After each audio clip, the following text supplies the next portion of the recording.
Doctor Parekh, मैं mental health के बारे में आपसे ज़रूर बात करना चाहूँगी, जिसके बारे में बहुत ज़्यादा लोगों का ध्यान नहीं खिंचा है अभी भी।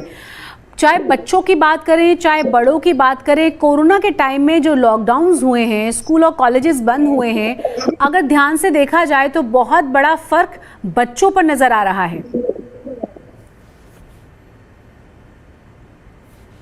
जी बिल्कुल। और हम लोग ये भी देख रहे हैं पूरी दुनिया में कि जो मेंटल हेल्थ की बीमारियां हैं वो काफी बढ़ गई हैं इन 2 सालों में।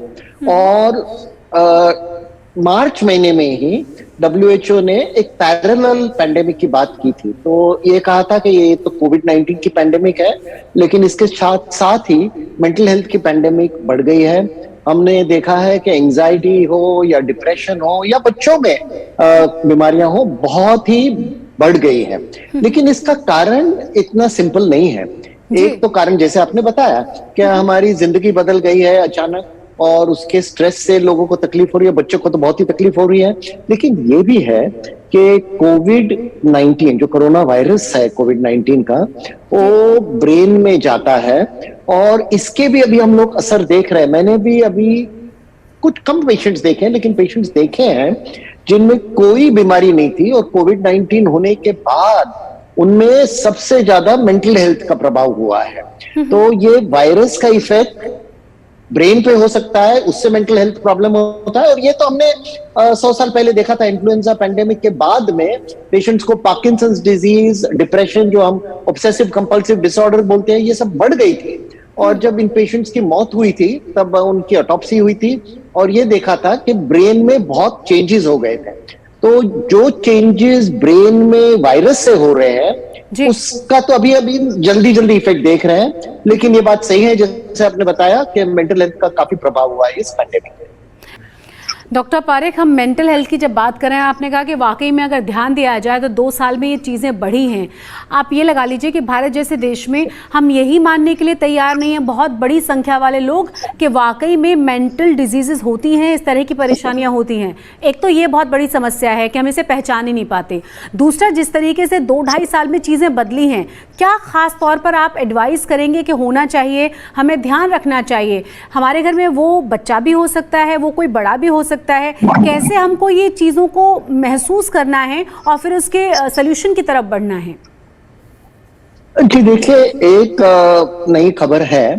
एक बहुत बड़ा रिसर्च अपने देश में हुआ था और वो डेटा में से काफी चीजें पता चली, लेकिन जो आप पूछ रहे हो उसके बारे में ये पता चला कि 80% से ज्यादा लोग मेंटल हेल्थ की मदद लेने के लिए तैयार है। तो ये ऐसे पहले कभी नहीं था हमारे देश में। लेकिन अभी क्या हुआ है, इतने सारे लोगों को एंजाइटी, डिप्रेशन हुआ है, तो लोग उसके बारे में साफ साफ बात करने के लिए तैयार है।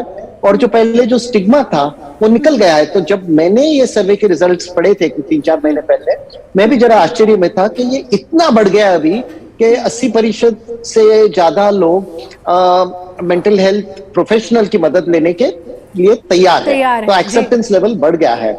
लेकिन मैं आपको ये कहना चाहता हूं कि ये स्ट्रेस कैसे होता है। देखिए, ये गए 2 साल में अच्छी खबर आती है और जैसे हम हंसने लगते हैं उसके पीछे एक फिक्र की खबर आती है। ये इसको हिचकॉकियन टेक्निक कहते हैं, क्योंकि जो अल्फ्रेड हिचकॉक मशहूर डायरेक्टर थे सस्पेंस फिल्म्स के, उनकी एक टेक्निक थी कि वो लोगों को हंसाते थे और जब जैसे लोग हंसने लगे तो फिर एक हॉरर का सीन उसके बीच में आ जाता था। और हमने क्या देखा है ये गए 2 साल में कि अच्छी खबर आती है, हमको लगता है सब खत्म हो गया और दूसरी लहर आती है। और अभी भी हमको ये नहीं भूलना चाहिए कि भारत में और डेनमार्क में ओमिक्रॉन का एक सब वेरिएंट है जिसको हम 2A कहते हैं। तो जो दूसरा वेरिएंट है, जब ओमिक्रॉन आया तो 3 वेरिएंट आए थे, 1, 2, 3। एक के बारे में तो बहुत चर्चा हुई है, 3 से ज्यादा कुछ नहीं हुआ है। लेकिन अभी नया क्या दिखाई दे रहा है कि जो दूसरा वेरिएंट है जो ज्यादा इन्फेक्टिव है पहले ओमिक्रॉन वेरिएंट से, और पहला ओमिक्रॉन वेरिएंट तो डेल्टा से बहुत ही इन्फेक्टिव था। तो ये अभी नया 1 हफ्ते से दिखाई दे रहा है, ज्यादा करके भारत और डेनमार्क में। इसलिए हमको बहुत ही सावधान रहना चाहिए।